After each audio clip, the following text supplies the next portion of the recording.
है, बहुत बहुत सादर प्रणाम। पुस्तक परिचर्चा के आमंत्रण हेतु आज हमारे बीच प्रोफेसर गोपबंधु मिश्र जी हैं। संस्कृत जगत के लिए इनका नाम कोई नया नहीं है। आपसे मैं लगभग 25-30 वर्षों से परिचित हूं। जब संस्कृत पत्रकारिता के कार्य क्षेत्र में मैं विभिन्न स्थलों को घूमता रहता था तो आपसे मुलाकात हुई थी और आपने अपने संग्रहालय से अनेक पुरानी पत्रिकाओं के साथ अपने संपादन में प्रकाशित मागधम पत्रिका के बहुत सारे अंक हमें उपलब्ध कराए थे। आपका हम आभारी हैं प्रोफेसर गोपबंधु मिश्र जी, जो सोमनाथ संस्कृत विश्वविद्यालय वेरावल गुजरात के माननीय कुलपति रहे हैं। 1980 से 2004 तक आप वीर कुंवर सिंह विश्वविद्यालय आरा बिहार में अध्यापन कार्यरत रहे। 2004 में काशी हिंदू विश्वविद्यालय के संस्कृत विभाग में एसोसिएट प्रोफेसर के रूप में आपका चयन हुआ और 2005 से ही आप प्रोफेसर चुन लिए गए। 2013 से लेकर 2016 तक आप विभाग के विभागाध्यक्ष रहे और 2018 से 2021 तक आप कुलपति रहे और वर्तमान में कुलपति पद से सेवानिवृत्त होने के बाद आप काशी हिंदू विश्वविद्यालय संस्कृत विभाग में प्रोफेसर के पद पर पदासीन हैं। संस्कृत को आपके योगदान अनेक हैं। आपकी कई सारी पुस्तकें प्रकाशित हैं, लगभग 7 पुस्तकें हैं और कई सारे पुस्तकों में आपके चैप्टर्स हैं। विजिटिंग प्रोफेसर के रूप में भारत सरकार के तहत आप पेरिस की 2 साल की यात्रा कर चुके हैं। आपके निर्देशन में 24 छात्र छात्राओं ने शोध की उपाधि प्राप्त की है और वर्तमान में 4 शोध छात्र छात्राएं जो हैं शोध कार्यरत हैं। अकथितम किंचित आपके प्रसिद्ध उपन्यास हैं। कनियान राजकुमार फ्रेंच भाषा से अनुदित आपकी रचना है। पुरस्ताद पेरिस एक कथा यात्रा है। नरके कोलाहल लघु नाटक संग्रह है। ऐसी प्रसिद्ध रचनाओं के साथ साथ आप एक श्रेष्ठ संपादक भी हैं और जैसे अभी मैंने चर्चा की थी मागधम पत्रिका का आपने संपादन किया था और वो अनवरत रूप से आज भी प्रकाशित हो रही है। रत्नकीर्ति शोध संस्थान आपको अपने सम्मुख पाके बहुत ही गौरवान्वित महसूस कर रहा है और मैं अत्यंत ही विनम्रता पूर्वक प्रणाम करते हुए आपसे निवेदन करूंगा कि पुस्तक चर्चा के आज के उद्बोधन के रूप में आप हमारे श्रोताओं के सम्मुख हों और अपने अद्भुत उद्बोधन से हम सबको को लाभान्वित करें। आदरणीय प्रोफेसर गोपबंधु मिश्र जी। गंगा तरंग रमणीय जटा कलापम गौरी निरंतर विभूषित वाम भागम नारायण प्रियमनंगमदापहारम वाराणसी पुरपतिं भज विश्वनाथम। गुरुर्ब्रह्मा गुरुर्विष्णु गुरुर्देवो महेश्वरः गुरु साक्षात् परम ब्रह्म तस्मै श्री गुरवे नमः। रत्नकीर्ति प्राच्य शोध संस्थान पक्षतः अद्य आयोजिते अस्मिन् समारोहे आचार्य पुण्यश्लोक प्रोफेसर जगन्नाथ पाठक महोदयानां स्मृतौ एषः पुस्तक लोकार्पण समारोहः अतीव आनंदप्रदः उत्साहप्रदः गौरवपूर्णः।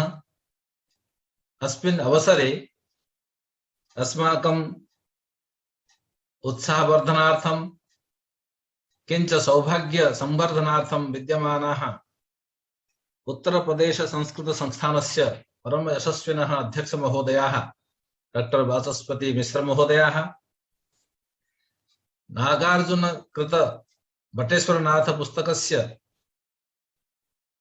संस्कृत अनुवाद कर्ता श्रीमान मिथिला संस्कृतौ अतीव शुद्ध सात्विक सरल संस्कृत लेखने प्रवीणः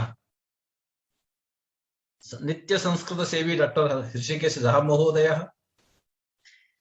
किंच संपादक रूपेण विद्यमानः अत्र डॉक्टर राघव कुमार झा महोदयः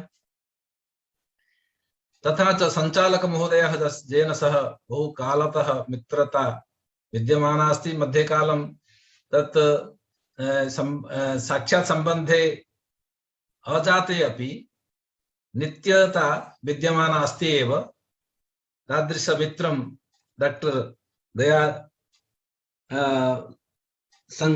लालाशंकर गयावाल महोदयः, तथा च पत्रकीर्तिशोधसंस्थानस्य अध्यक्षः महोदयः, तथा सचिवः अतीव प्रवीणः श्रीमान् मिश्र महोदयः, प्रताप कुमार मिश्र महोदयः, संयोजकः श्री प्रदीप कुमार मिश्र महोदयः, अपरे ये सर्वे विद्यमानाः विद्वांसः एतत् कार्यं पश्यन्तः शृण्वन्तश्च विविधेषु स्थानेषु विद्यमानाः सर्वेपि सखायः, संस्कृतानुरागिणः, संस्कृत अनुवाद विषये परम आग्रहिणः बान्धवाः, सर्वेषां हार्दं स्वागतम् अभिनन्दनं च व्याहृत्य परमं मोदम् अनुभवामि। मत्कृते एषः अवसरः भवद्भिः कल्पितः, तदर्थं रत्नकीर्ति प्रत्यशोध संस्थानस्य कृते हार्दं कृतज्ञं च विज्ञापयामि। वस्तुतः कार्यमिदं न केवलं श्लाघ्यतायाः कारणं न केवलम् अनुवादकर्म एव, अपितु कठिनम् इदत् कार्यम्। यथा सामान्यतः अवगम्यते अनुवादकर्म अस्ति, सामान्यतः अनुवाद शब्दस्य अत्र लौकिक प्रयोगः भाषान्तरदृष्ट्या किं करणीयमिति तद्विषये राघव महोदयेन किञ्चित् भाषितमपि, कथं करणीयमिति, तत्र किं काठिन्यम् आपतति, कारणम् एकभाषातः इतरभाषायाम् अनुवादप्रसङ्गे उभयोः भाषयोः तादृशं सामर्थ्यं, किञ्च मूलभाषायां लिखितस्य ग्रन्थस्य भावः संरक्षितः तथा स्यात्, तदर्थं कीदृशः यत्नः करणीयः, तथाविधः प्रसङ्गः सामान्यतः सर्वैः साध्यः नास्ति। अतः एतस्मिन् कर्मणि ये निरताः ते विद्वांसः अस्माभिः सर्वेषाम् अस्माकं पक्षतः ते अतीव प्रशंसनीयाः वर्धापनीयाः सन्ति डॉक्टर श्रीकेश झा महोदयाः। अस्मिन् पुस्तके एव प्रास्ताविकं किञ्चित् इति प्रसङ्गे श्वेतकेतु महोदयः लिखति, तदेव किञ्चित् श्रावयामि। इदमपि अत्र अवधेयम्। अत्र वैशिष्ट्यं किम् एतस्य पुस्तकस्य नाम, भाषांतर साहित्य अनुवादको यदि मूललेखकस्य प्रान्तीयो जनपदो अथवा ग्रामीणश्चेत् सिद्धमिदम् अनुवाद कर्म। सौभाग्यवशात् अस्य उपन्यासस्य मूललेखकः, अनुवादकः अथ च सम्पादकः च इति त्रयोऽपि मैथिलाः, परस्परं जानपदाः प्रान्तीयाश्च। तद्वशात् मैथिल संस्कृतेः सभ्यतायाः परम्परायाश्च यः प्रभावः यः उपन्यासे अनुस्यूतः आसीत्, सः एव प्रभावः, सा एव अनुभूतिः यः अनुवादे अपि अक्षुण्णा इति सपदि एव पाठकानाम् आत्मीयः अनुभवः भविता इति अलम् अनुवाद पाठकयोः अन्तरा मध्यस्थतया स्थित्वा इति एषः महोदयः लिखति। अर्थात तदेव ममापि कथनं तदेव, अर्थात मध्यस्थता अस्माकम् अत्र बहु सहनीया।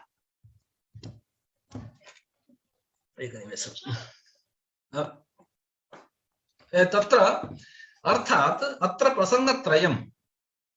एकः सामान्य प्रसङ्गः अनुवाद कर्म, भाषांतर कर्म, अनुवाद कर्म, एकस्याः भाषायाः अन्यस्यां भाषायाम् अनुवाद विषयः एकः। द्वितीयं मूललेखकः तस्य भावः।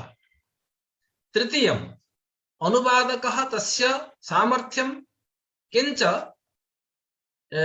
प्रवृत्तिः, नैरन्तर्यं, भावसंरक्षण विषये सावधानता इति त्रिविध विषयस्य अन्वयः भवति चेत् तर्हि कार्यम् अत्यन्तं श्लाघ्यं भवति।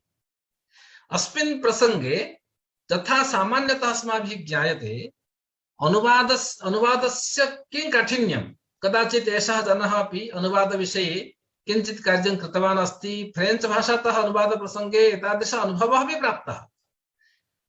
कस्याः भाषायाः भवतु नाम अपरस्यां भाषायां गमनं चेत् बहु प्रसिद्धमपि तत् पुस्तकम्। इतरभाषायां यदा गच्छति तदा भाषागत वैविध्यं किंच भाषागतं वैशिष्ट्यं तत् पुरतः आयाति। यादृशं वैशिष्ट्यं फ्रेंच भाषायाम् अस्ति, यादृशं वैशिष्ट्यं भाषा संयोजने वाक्य संरचनायां हिंदी भाषायाम् अस्ति, तादृश स्वभावः संस्कृत भाषायां नास्ति। स्वस्व स्वभावे प्रत्येकं भाषा जीवति, चलति, स्वसिति, किंच अग्रे गच्छति। किंतु इतर गृहं गच्छति चेत् तत्र एतादृश वैमत्यम् अर्थात् वैसादृश्यं दृश्यते। यथा राघव महोदयेन स्वयं अपि उक्तं, विश्वकवि रवीन्द्रनाथ ठाकुर महोदयेन अपि उक्तं, तथा गयावाल महोदयेन अपि उक्तं यत् भाषायाः अनुवादः तु कर्तुं शक्यते, भावानुवादः कतीव कठिनः भवति। एकस्य तथा बीडी विषये कीदृशः प्रसंगः करणीयः इति महत् काठिन्यम् आपतति। एतादृश अतः 1984 शतके फ्रेंच भाषायां श्रीमद्भागवत ग्रन्थस्य अनुवादः विहितः। प्रायशः 200 वर्षेभ्यः प्राक् तादृशः ग्रन्थः मया दृष्टः। फ्रेंच भाषातः मया पृष्टः अपि, तत्र फिलियोजा महोदयः पृष्टः, किमर्थं तस्मिन् काले कति पाठकाः आसन्, किमर्थम् एतादृश अनुवादः अत्र विहितः इति। उत्तमं प्रकाशनम्। एकस्मिन् पार्श्वे फ्रेंच संस्कृत श्रीमद्भागवत महापुराणम्, अपरस्मिन् पार्श्वे फ्रेंच भाषया तस्य अनुवादः। बृहत्काय ग्रन्थस्य वॉल्यूम् 2 मया पृष्टः अपि सः, किमर्थं कति जनाः आसन् तस्मिन् समये तत् पठितुं। तेन कथितं तस्मिन् समये फ्रांसीय सर्वकारेण एषः निश्चयः कृतः, पृथिव्यां ये केचन प्रसिद्धाः ग्रन्थाः सन्ति तेषाम् अनुवादः स्वभाषया करणीयः। कारणं न केवलं स्वभाषया नवीन रचनया भाषा समृद्धा भवति, साहित्यं भाषागतं साहित्यं वाङ्मयं समृद्धं भवति, अपि तु अनुवादमुखेनापि विविध भाषासु रचिताः विषयाः, वस्तूनि, तद्गताः रसाः, विषयाः अत्र अस्माकं गृहं प्रति आगच्छन्ति। यद्यपि अनुवादः अतीव दुर्बलं साधनं, कारणं बहु काठिन्यम् आपतति, किन्तु अनुवादं विहाय इतरं साधनमपि संसारे नास्ति। इतरस्यां भाषायां रचितानां विषयाणां स्वगृहे आनेतुम् अपरः उपायः नास्ति इति। तेन कारणेन तस्मिन् समये फ्रांसीय सर्वकारेण एषः निश्चयः कृतः आसीत्। तेन कारणेन चितः ग्रन्थः आसीत् श्रीमद्भागवत महापुराणं, तस्य अनुवादः विहितः। कथनस्य अभिप्रायः नाम उत्कल भाषया अथवा हिंदी भाषया अथवा मैथिली भाषया अथवा राजस्थानी भाषया कस्यापि भाषया लिखितस्य ग्रन्थस्य तद्गत भावस्य आनयनम् अपेक्षते चेत् तेन आनयनेन स्वभाषागत वाङ्मयं समृद्धं भवति इति धिया अनुवादकर्मणि अस्माभिः प्रवर्तितव्यम् इति प्रथमः पक्षः। अस्मिन् कर्मणि प्रवर्तनविषये यथा मया श्रावितं, यदि एवं कश्चित् भवति, उभयोः भाषयोः उभय सामर्थ्यं यदि अनुस्यूतं भवति तर्हि उत्तमः भवति। अस्मिन् प्रसङ्गे इदानीं वटेश्वरनाथं पश्यामः, तथा मूल तत्र अस्मिन् प्रास्ताविके लिखितमपि अस्ति।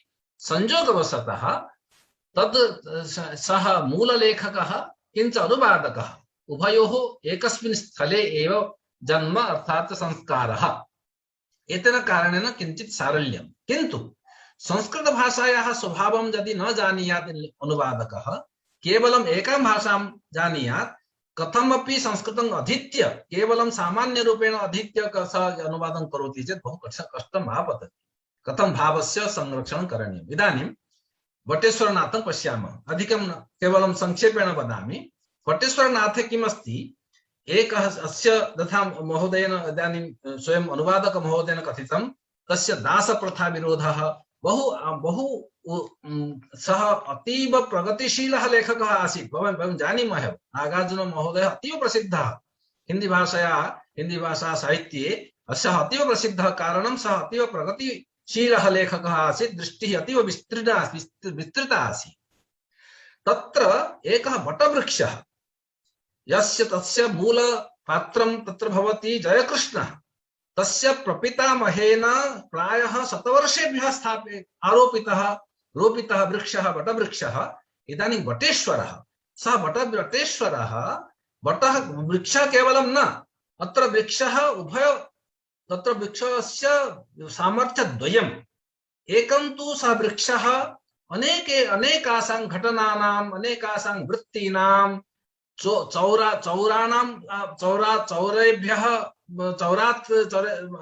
अधीय सामान्य तथा राजनीतिज्ञं यावत्, अर्थात सर्वेषां तत्र आगमनं वटवृक्षस्य अधः रात्रौ दिवसे मध्याह्नकाले विविधेषु प्रसंगेषु सुखेषु दुःखेषु आगमनं, रोदनं, हसनं, क्रीडनं सर्वं किमपि तस्मिन् विषये एषः साक्षी भवति वटेश्वरः। अतः सर्वविध राजनीतिक संक्रांति विषये, सामाजिक विकृति समाधान विषये अथवा सामाजिक विकृति गति विषये अपि सः साक्षी भूतः अस्ति वटेश्वरः इति एषः एकः साक्षी भावः। तथा अस्माभिः गीयते खलु, अहं भोजनं नैव भोज्यं न भोक्ता चिदानंद रूपः शिवोऽहं शिवोऽहम्। अर्थात एषः वटेश्वरः न भोजनं न भोज्यं न भोक्ता इति रूपेण साक्षी भावेन तत्र तिष्ठति इति एकः परिचयः एतस्य वटेश्वरनाथस्य। अपरः परिचयः, सः साक्षात् अत्र पात्रीभूय आगच्छति।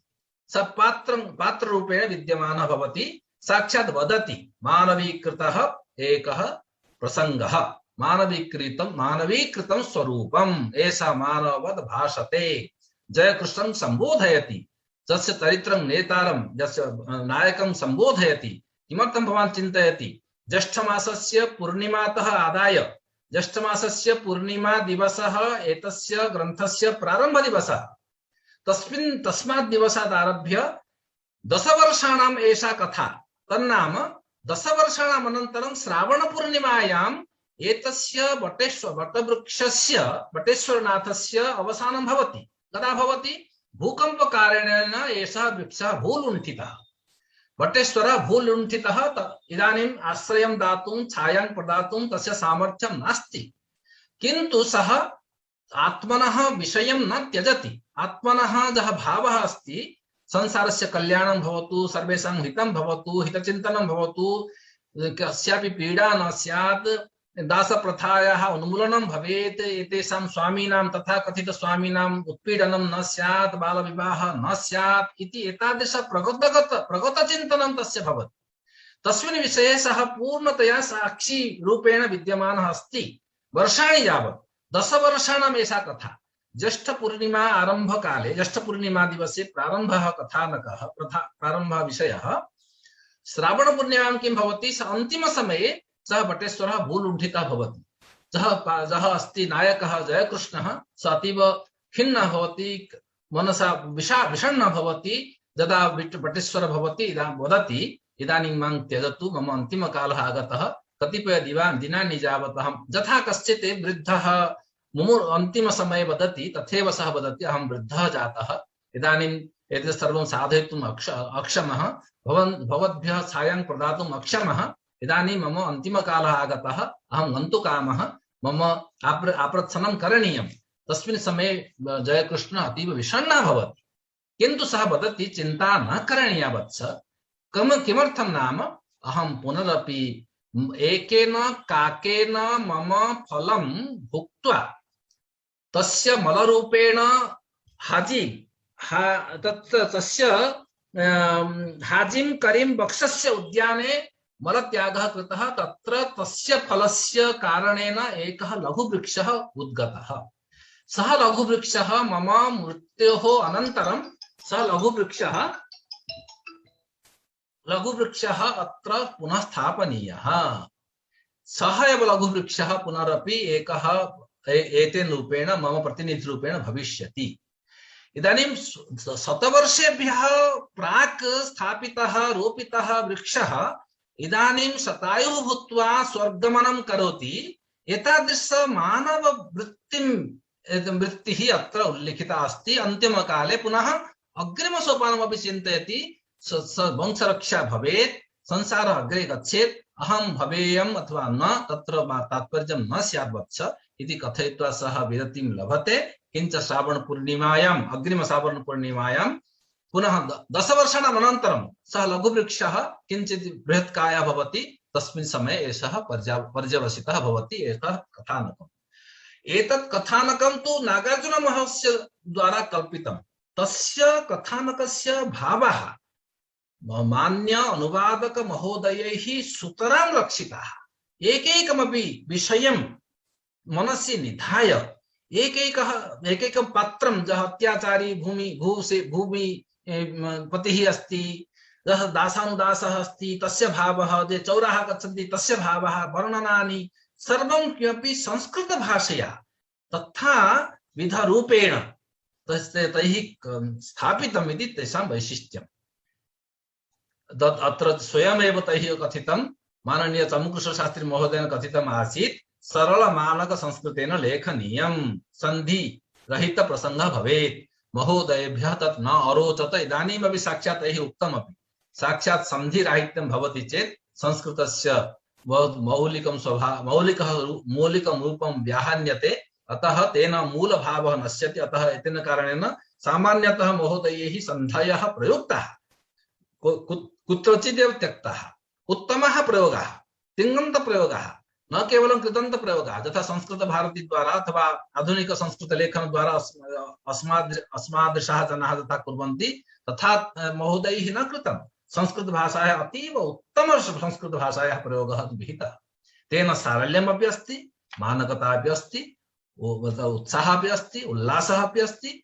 अतः एतादृश कर्माणि, अनुवाद कर्माणि अग्रे प्रवर्तन्ताम् इति अस्माकं तावान् भावः सर्वेषां भवेत्। अत्र प्रवृत्तिद्वयम् अस्माकं पक्षतः अपेक्षते। एकं तु पठनम्। इदानीं के पाठकाः, किमर्थं संस्कृतभारती द्वारा अथवा एवं सरल मानक संस्कृतस्य प्रसंगः किमर्थम् आगतः? कदाचित् जनार्दन हेगडे महोदय पृष्टः, विश्वास महोदय पृष्टः, तथाविधः लेखकाः पृष्टाः, किमर्थं भवन्तः एवं कुर्वन्ति संधिरहित प्रयोगं? ते वदन्ति, महोदयाः, भवतां पुस्तकानां, कथानां, उपन्यासानां पाठकाः के? कीदृशं तेषां सामर्थ्यं, कीदृशी तेषां प्रवृत्तिः, पठनप्रवृत्तिः कीदृशी, अवगमनस्तरः कीदृशः? अतः पाठकाः मनसि निधातव्याः। तेषां सामर्थ्यं, तेषां मनस्तरः विचारणीयः। अतः तत्सर्वम् आधुनिककाले इदानीं पठनप्रवृत्तिः कुत्र? इदानीम् एतादृश पुस्तकानि प्रकाश्यन्ते चेत् पाठकः, अतः मम प्रार्थना, वयं सर्वे आदौ पाठकाः भवाम। पुस्तकानि कृत्वा, यथा राघव महोदयेन उक्तं, पुस्तकानि कृत्वा पठामः। आदौ तादृश प्रवृत्तिः एकं। द्वितीयम्, अनुवादकर्मणि अपि सर्वेषां नूतनानां, नवीनानां, क्षमताशीलानां, विदुषां, भवादृशानां सर्वेषामपि एतादृश कर्मणि प्रवृत्तिः भवेत्। स्वभाषातः, भवतु नाम कापि भाषा, स्थानीय भाषा भवेत् अपि, तत्र उत्तमाः लेखाः भवन्ति, उत्तमाः उपन्यासाः भवन्ति। मूलतः गद्यलेखनं, पद्यलेखनं न, गद्यलेखन, कथायाः, लघुकथायाः, बृहत्कथायाः, उपन्यासानाम् अनुवादः अपेक्षन्ते। तेन संस्कृतवाङ्मयम् आधुनिककाले संस्कृतवाङ्मय समृद्धि भविष्यति। तेन उपायेन अपि नवीनरचनाः भवन्तु, स्वरचनाः, नवीन प्रातिभरचनाभिः सह अनुवादकर्म अपि तथैव उत्तमरीत्या अतीव सावधान धिया अस्माभिः सर्वैः साधनीयम्। अतः प्रवृत्तिद्वयं भवेत्, पाठनं, पठनं, किञ्च लेखन प्रवृत्तिः अनुवाद विषये इति विनिवेद्य पुनरपि एकवारम् अनुवादक महोदयानां कृते हार्दम् अभिनन्दनम्, अभिवादनं च व्याहृत्य मम कृते एषः अवसरः भवद्भिः कल्पितः। एतदर्थं पुनः पुनः संस्थायाः कृते रत्नकीर्ति स्वाच्य शोधसंस्थानम् अतीव उत्तमं कार्यं करोति। तदर्थं पुनरपि एकवारं स्वकृतज्ञतां विज्ञाप्य विरमामि। धन्यवादः। जयतु संस्कृतं, जयतु भारत। बहुत बहुत साधुवाद, सादर प्रणाम गुरुजी। आरण्यकम पत्रिका के आप संपादक थे। क्षमा चाहूंगा, मैं मागधम बोलता रहा दो एक बार। और मेरा मानना है कि संस्कृत की एक नई विधा हमारी अनुवाद की विधा है। कल के व्याख्यान में भी प्रोफेसर सैयद अब्बास साहब, डॉक्टर शेख अब्दुल गनी साहब और हरवंश मुखिया जी की जो चर्चाएं हुई थी, वो मुसलमानों के द्वारा रची गई रचनाओं का अनुवाद करने पे बहुत अधिक था। और मेरा मानना है कि संस्कृत की एक नई विधा में इस अनुवाद विधा को भी शामिल करना चाहिए।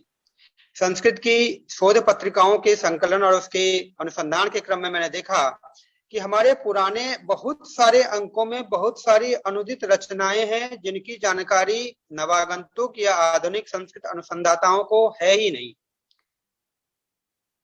साहित्य अकादमी की पत्रिका हो या विभिन्न संस्कृत संस्थानों से प्रकाशित पत्रिका हो या दुर्वा हो, दुर्वा ने तो अपने कई सारे विशेषांक छापे हैं जिसमें विदेशी कथाओं का संस्कृत अनुवाद है। कई सारे हिंदी बहुत सुंदर रचनाओं के अनुवादों का संकलन है।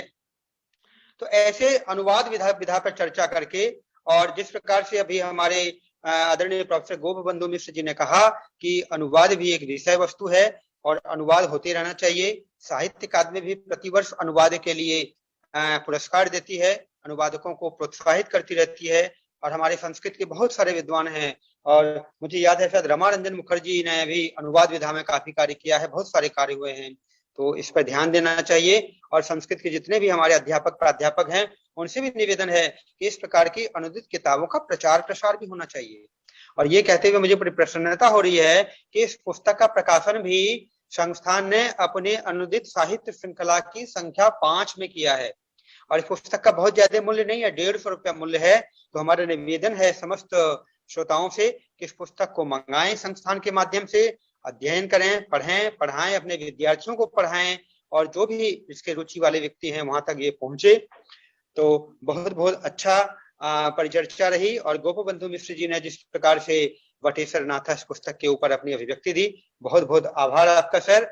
और समस्त श्रोताओं से इस पर कोई परिचर्चा के रूप में मैं चाहूंगा कि यदि किसी को कोई प्रश्न हो, कुछ पूछना चाहते हैं, तो हमारे संस्थान के इसके जो अनुवादक महोदय हैं वो भी विराजमान हैं, जो इसके संपादक महोदय हैं वो भी हैं, पुस्तक परिचय के बारे में जिन्होंने पढ़ा था उनसे इनकी चर्चा की जा सकती है।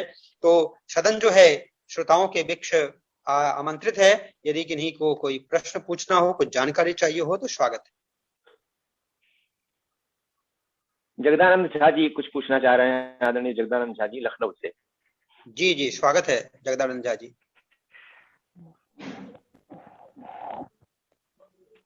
पूछना तो नहीं है क्योंकि इस पुस्तक को मैं पढ़ चुका हूँ छपने से पहले ही। वाह वाह, मुझे एक जानकारी ये देनी है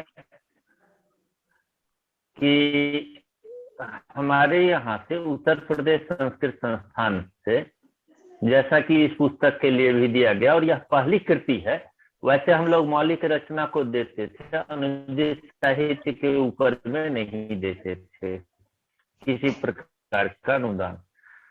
तो नियम संशोधित कर दिया गया है, अनुदित साहित्य के लिए भी अब हम लोग देने लगे हैं अनुदान। एक दूसरी चीज देखा, उसके लिए भी हम लोग अलग से व्यवस्था किए हैं। तो जो लोग कोई विशिष्ट कृति का अनुवाद करना चाहते हैं उसके बारे में संस्थान को सूचित करें कि इस पुस्तक का मैं अनुवाद करना चाहता हूं, और उसके लिए अनुवाद के लिए अलग से पारिश्रमिक देय होगा और प्रकाशन के लिए भी प्रकाशन अनुदान दिया जाएगा। तो इस रूप में उत्तर प्रदेश संस्कृत संस्थान की तरफ से मैं आह्वान करता हूँ कि एक एक कृतियों को ले जो अच्छी कृतियां हों, और अनुवाद के लिए एक आवेदन उत्तर प्रदेश संस्कृत संस्थान में दे दें, ताकि आगामी सत्र में उसके ऊपर विचार करके और यहाँ से फिर स्वीकृति जारी की जा सके। बहुत और चीज है, यदि कोई नवीन लेखक है अनुदान देने के लिए, तो किन्हीं के पास यदि कोई पुस्तक हो, क्या कर रहा है कि कुछ कृपया मिले ताकि उनको प्रकाशन अनुदान दिया जा सके, उसके लिए विज्ञापन पेपर में जारी हो चुका है। बहुत सुंदर जानकारी आदरणीय जगदानंद झा जी ने लखनऊ से दिया है, और ये है ही प्रायः समस्त संस्कृत अकादमियां इस प्रकार की प्रोत्साहन देती है। राष्ट्रीय संस्कृत संस्थान से भी इस प्रकार के प्रोत्साहन राशि मिलते हैं अपने पुस्तक प्रकाशन के लिए। तो आप सुधी श्रोतागण आगे आए, अनुवाद कार्य में भी प्रवृत्त हों, और किसी अच्छी रचना का अनुवाद कार्य यदि कर रहे हैं तो निश्चय ही कहीं ना कहीं से उसका प्रकाशन अवश्य हो जाएगा, और हमारी संस्था भी इसमें सहयोगी नहीं बनेगी। और किन्हीं को कोई प्रश्न हो, कोई कुछ जिज्ञासा, कोई जानना चाहते हैं तो सादर आमंत्रित हैं।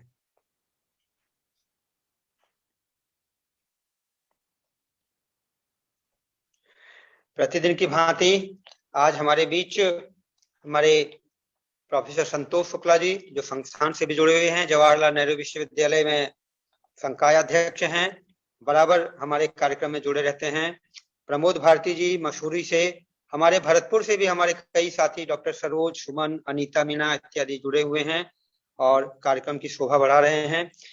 तो यदि और कोई परिचर्चा नहीं है तो मैं धन्यवाद ज्ञापन के लिए श्री प्रताप कुमार मिश्र, आप हमारे प्रत्नकृति प्राच्य शोध संस्थान वाराणसी के माननीय सचिव हैं, उन्हें धन्यवाद ज्ञापन के लिए सादर आमंत्रित करते हैं। झा जी से एक प्रश्न मुझे पूछना था। प्रश्न जी, क्या जी, वो जिज्ञासा है जी। मेरी भैया। प्रणाम भैया। जी सभी जी, को। प्रणाम प्रणाम प्रणाम। मैं चाहता था कि ये जो संस्कृत साहित्य अनुदित श्रृंखला के अंतर्गत ये अनुदान जो देते हैं, तो जो मूल ग्रंथ है उसके आंग्ल भाषा के अनुवाद के लिए है क्या उपलब्ध धनराशि? जगदानंद जी। जी जी, नहीं है क्या, संस्कृत साहित्य की श्रीवृद्धि हो इसके लिए उत्तर प्रदेश संस्कृत संस्थान कार्य करता है। यदि आंग्ल भाषा में कोई ऐसे कुछ जिनको अनपब्लिश्ड जो मैन्युस्क्रिप्ट्स है, जैसे कुंभक पद्धति है, योग का एक ग्रंथ है, और उसमें कम से कम नहीं तो 150 से अधिक जो है कुंभक के अभ्यास की बात की गई, प्राणायाम की बात की गई। आज 8 से 10 प्राणायाम करने में लोगों को उससे ज्यादा पता नहीं है। यदि उसको खाली संस्कृत में या हिंदी में अनुवाद किया जाए या इंग्लिश के अनुवाद, क्योंकि हमारा काम जो है ग्लोबलाइजेशन करना है किसी चीज को।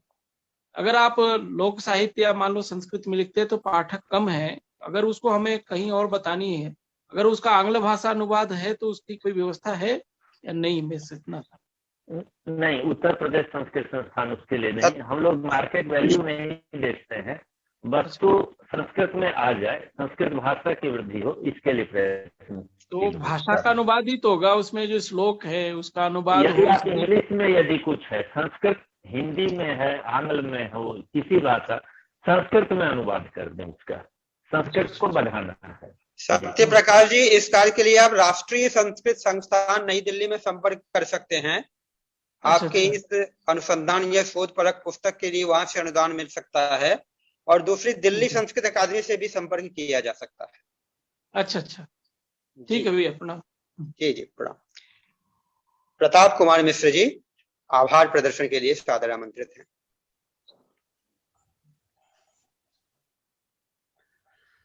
आदरणीय संचालक और आचार्य जानकी वल्लभ शास्त्री, आचार्य जगन्नाथ पाठक जी के स्मृति में या स्मृति को समर्पित इस लोकार्पण संध्या के आदरणीय लोकार्पक अतिथि विद्वानगण सर गोपबंधु मिश्र जी और आचार्य वाचस्पति मिश्र जी, आप दोनों का मैं प्रथम दायित्व, प्रथम कर्तव्य समझकर बहुत बहुत आभार और धन्यवाद ज्ञापित करता हूं। और बाकी अपने आचार्यों, बड़े भाइयों, संस्थान के सदस्यों, श्रोताओं को भी धन्यवाद ज्ञापित करूं, उससे पहले हालांकि मुझे अभी समय नहीं है इस चीज के लिए, लेकिन यदि संचालक महोदय और अध्यक्ष जी यदि मुझे 2 मिनट सिर्फ दें तो मैं कुछ बात करना चाहता हूं अनुवाद के संदर्भ में। जी जी, बिल्कुल बिल्कुल कीजिए। क्या है कि बहुत ही अच्छा सुखद संयोग उपस्थित हो गया। एक कि अनुवादक यहाँ उपस्थित थे, आदरणीय आचार्य ऋषिकेश झा जी, संपादक उपस्थित थे, लोकार्पक प्रोफेसर गोपबंधु मिश्र जी ने जिस तरह से अनुवादों की आवश्यकता पर हम लोगों का ध्यान दिलाया है। और इस ध्यान दिलाने के तुरंत बाद जगदानंद झा जी ने जिस तरह से इश्तेहार रखा है, जिस तरह से संस्कृत समाज का आह्वान किया है, इसे देखकर मेरा दिल हृदय बहुत ज्यादा गदगद हो गया।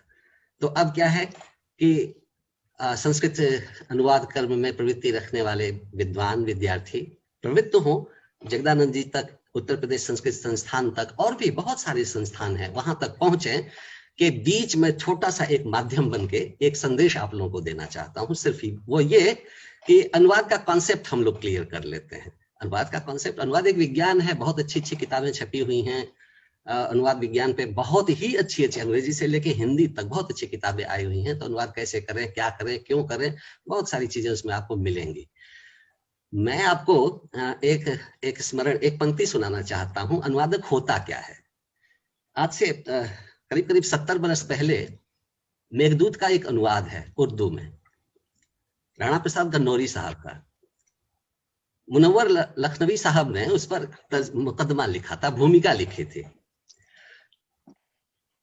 तो जनाब लिखते क्या है वो मुनव्वर लखनवी साहब ने जो लिखा है कि अनुवादक किसको कहते हैं, तो उर्दू में वो लिखा हुआ है वहां पे। वो पंक्ति मुझे याद आ गई, मैंने याद हो गई, 20 बरस या 15 बरस पहले मैंने पढ़ी थी, और प्रायः मेरे जो साथ हैं उनको ये वो पंक्तियां उन्होंने सुनी है। मैं आप लोगों से भी शेयर करता हूं, जरा ध्यान से देखें। कहते हैं, मुतर्जिम वह दलाल है, मुतर्जिम का मतलब अनुवादक, मुतर्जिम वह दलाल है जो पर्दे के पीछे बैठी नाज़नीन के हुस्न को यूं इस कदर बेपरवाह बयान करता है कि असल को हासिल करने की तमन्ना जाग उठे, तमन्ना हो उठे। वाह वाह वाह, क्या बात। तो हिंदी में अगर हम समझे तो कहने का मतलब ये है कि अनुवादक वह, उन्होंने दलाल शब्द का प्रयोग किया है, मैं कहता हूं मध्यस्थ।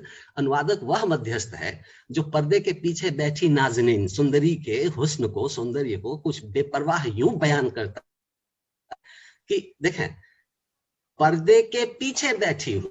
बटेश्वर नाथ हिंदी में बैठे हुए थे, मिथिला की उस संस्कृति को, जमींदारी को, दासप्रथा को नागार्जुन ने हिंदी में रखा था, पर्दे के पीछे हिंदी थी।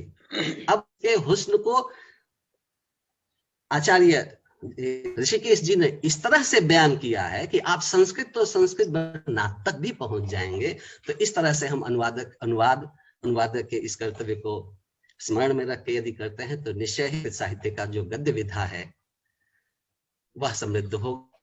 आप लोगों का बहुत बहुत आभार। प्रताप जी, एक बार इस पंक्ति को, एक बार इसको दोहराइए पंक्ति को, जो उर्दू में। जी मैं लिख के भेज दूंगा, आप लोग संस्थान के संस्थापक बोल दीजिए, एक बार फिर से बोल दीजिए। अच्छा। मुतर्जिम वह दलाल है, मुतर्जिम वह दलाल है जो पर्दे के पीछे बैठी नाज़नीन के हुस्न को कुछ यूं बेपरवाह बयान करता है कि असल को हासिल करने की तमन्ना उठे, असल को हासिल करने की तमन्ना हो उठे। ठीक है, हो गया, बढ़िया। बहरहाल, तो आज के इस धन्यवाद ज्ञापन के क्रम में मैं शिक्षा एवं प्रसार विभाग के परामर्शक मंडल के श्रेष्ठ सदस्य, वरिष्ठतम सदस्य प्रोफेसर संतोष कुमार शुक्ल जी का हृदय से अभिनंदन और धन्यवाद ज्ञापित करता हूं।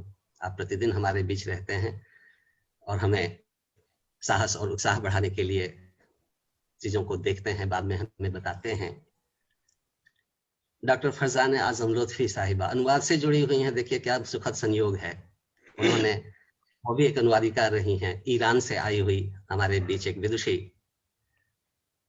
मैं आपका भी बहुत बहुत मैडम खैर मकदम करता हूँ, आपको बहुत बहुत शुक्रिया कहता हूँ। आप सुन रही हैं तो आगे के कार्यक्रमों में भी मैं आपका स्वागत करता हूँ।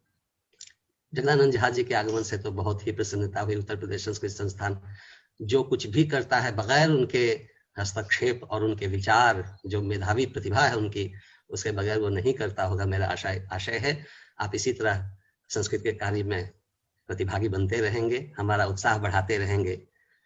डॉक्टर संजय चौबे जी, आगा जफर हसनैन साहब रांची से, डॉक्टर महेश चंद जी, गजानन ज्योतकर जी, डॉक्टर सरोज, फिरोज खान जी BHU से, महफूज अशरफ साहब, गनी साहब हमारे बीच हैं। आज डॉक्टर राहुल सिंह गाजीपुर से हमारी पटल पर दिख रहे हैं, स्वागत है राहुल जी आपका। रुद्राक्ष सक्रीकर जी मुंबई से, रत्नकीर्ति पत्रिका के संपादक और समीक्षक मंडल के कुछ सदस्य, कुछ साहबान भी यहाँ उपस्थित हैं। मैं आप सबका हृदय से धन्यवाद ज्ञापित करता हूँ। आज मिथिला प्रांत से भी हमारे कुछ विद्वान यहाँ पे जुड़े हुए हैं। जयप्रकाश झा जी, पुष्कर आनंद जी तो वहाँ है ही हैं। मैं सबका, राजीव त्रिवर्ती जी हिमाचल प्रदेश से वगैरह, बहुत बहुत सारे हमारे संस्थापक मंडल के सदस्य हैं, साधारण सभा के सदस्य हैं।